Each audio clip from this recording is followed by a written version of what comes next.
ವಿಧಾನಸಭೆ ಪ್ರಾರಂಭ ಆಗಿದ ನಂತರ ಕೇವಲ ವಾಲ್ಮೀಕಿ ಹಗರಣದ ಬಗ್ಗೆ ಚರ್ಚೆ ನಡೆದಿದೆ.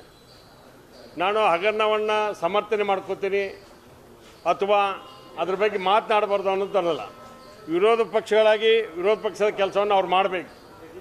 ಆದರೆ ನನಗನ್ನಿಸ್ತಾ ಇರ್ತಕ್ಕಂಥದ್ದು ಭಾರತೀಯ ಜನತಾ ಪಾರ್ಟಿ ಒಂದು ಏನಾದ್ರು ಶಿಸ್ತೈತೆ ಅಂತ ನಾನು ತಿಳ್ಕೊಂಡಿದ್ದೆ.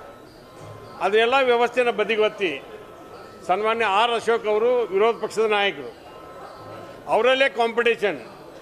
ನಮ್ಮ ಉತ್ತರ ಕರ್ನಾಟಕದ ಬಸಗೌಡ ಪಾಟೀಲ್ ಯತ್ನಾಳ್ ಅವರು ಒಂದು ರೀತಿ ಮಾತನಾಡಿದರೆ, ಅಶ್ವಥ್ ನಾರಾಯಣ ಅವರು ಒಂದು ರೀತಿ ಮಾತಾಡಿದರೆ, ನಮ್ಮ ಹಿಂದಿನ ಗೃಹ ಸಚಿವರಂಥ ಅರಗ್ ಜ್ಞಾನೇಂದ್ರ ಅವರು ಒಂದು ರೀತಿ ಮಾತನಾಡಿದರೆ, ರಾಜ್ಯದ ಗೆಲ್ಲುವಂಥ ಸಮಸ್ಯೆಗಳ ಬಗ್ಗೆ ಇವ್ರಿಗೆ ಚಿಂತನೆ ಇಲ್ಲ. ಕೇಂದ್ರ ಸರ್ಕಾರದ ಇವತ್ತು ಅವ್ರದ್ದೇ ಇದೆ. ಮಹದಾಯಿ ಕಳಸಾ ಬಂಡೂರಿ ಯಾಕೆ ಜಾರಿ ಮಾಡ್ತಾ ಇಲ್ಲ? ಮೇಕೆದಾಟಿಗೆ ಯಾಕೆ ಅನುಮತಿ ಕೊಡ್ತಾ ಇಲ್ಲ? ಕಾವೇರಿ ಕೃಷ್ಣ ಎತ್ತರ ಮಾಡಲಿಕ್ಕೆ ಅದಕ್ಕೆ ತಾವ್ಯಾಕೆ ಕ್ರಮ ತಗೋತಾ ಇಲ್ಲ? ಇಂಥ ಗೆಲ್ಲುವಂಥ ಸಮಸ್ಯೆಗಳ ಬಗ್ಗೆ ಇಲ್ಲ.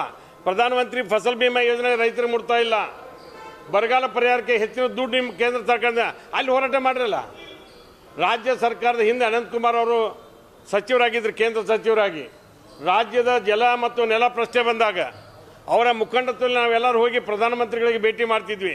ಅಂಥ ಗೆಲ್ಲುವಂಥ ಸಮಸ್ಯೆಗಳಿಗೆ ಚರ್ಚೆ ಆಗಬೇಕು. ವಿಧಾನಸಭೆಗೆ ಒಂದು ವಾರ ಪೂರ್ತಿ ಇದಕ್ಕೆ ಟೈಮ್ ತೊಗೊಂಡ್ಬಿಟ್ವಿ. ಮತ್ತಿನ್ನು ಅಭಿವೃದ್ಧಿ ಆಗಲಿಕ್ಕೆ ಯಾವ ಸಾಧ್ಯ ಇದೆ? ಅದಕ್ಕೆ ರಾಜ್ಯದ ಗೆಲ್ಲುವಂಥ ಸಮಸ್ಯೆಗಳ ಬಗ್ಗೆ ಒಂದು ವಿರೋಧ ಪಕ್ಷವಾಗಿ ಅವ್ರು ಮಾರ್ಗದರ್ಶನ ಮಾಡಿ ಅದಕ್ಕೆ ಬೇಡ ಅನ್ನೋಂಗಿಲ್ಲ. ಬರೀ ವಿರೋಧ ಮಾಡ್ಬೇಕಂತ ಮಾಡೋದು, ಬರೀ ಪ್ರಚಾರ ತಗೊಳ್ಳೋದು, ಇದು ಒಳ್ಳೆ ಬೆಳವಣಿಗೆ ಅಲ್ಲ ಅಂತ ನಂದು ಒಂದು ಹೇಳ್ತೀನಿ. ನಾನು ಒಬ್ಬ ಶಾಸಕನಾಗಿ ನಾಳೆ ನವರಗುಂದ ರೈತ ಬಂಡಾಯದ ದಿನ ಇದೆ. ರೈತ ಹೋರಾಟ ಮಾಡ್ತೀವಿ. ಮಹದಾಯಿ ಕಳಸಾ ಬಂಡೂರಿ ನಿಮ್ಮ ಹೋರಾಟಕ್ಕೆ ನಿಮ್ಮ ಉತ್ತರ ಏನಿದೆ BJP ಅವ್ರದ್ದು ಹೇಳಬೇಕಲ್ಲ. ಕೇಂದ್ರ ಸಚಿವರಂತ ಸನ್ಮಾನ್ಯ ಪ್ರಹ್ಲಾದ್ ಜೋಶಿ ಸಾಹೇಬರು ನಮ್ಮ ಸಂಸದರು, ಇವರೆಲ್ಲ ನಮ್ಮ ರಾಜ್ಯದ ಎಲ್ಲ MLAಗಳು ಒತ್ತಾಯ ಮಾಡಬೇಕು. ಅದಕ್ಕೆ ನಾ ಹೇಳ್ತಕ್ಕಂಥದ್ದು ರಾಜ್ಯದ ಗೆಲ್ಲುವಂಥ ಸಮಸ್ಯೆಗಳ ಬಗ್ಗೆ ಚರ್ಚೆ ಆಗಬೇಕು. ಕೇವಲ ಕಾಲಹರಣ ಮಾಡ್ತಕ್ಕಂಥದ್ದು ಒಳ್ಳೆ ಬೆಳವಣಿಗೆ ಅಲ್ಲ ಅನ್ನೋದನ್ನ ಹೇಳಲಿಕ್ಕೆ ಬಯಸ್ತಾನೆ.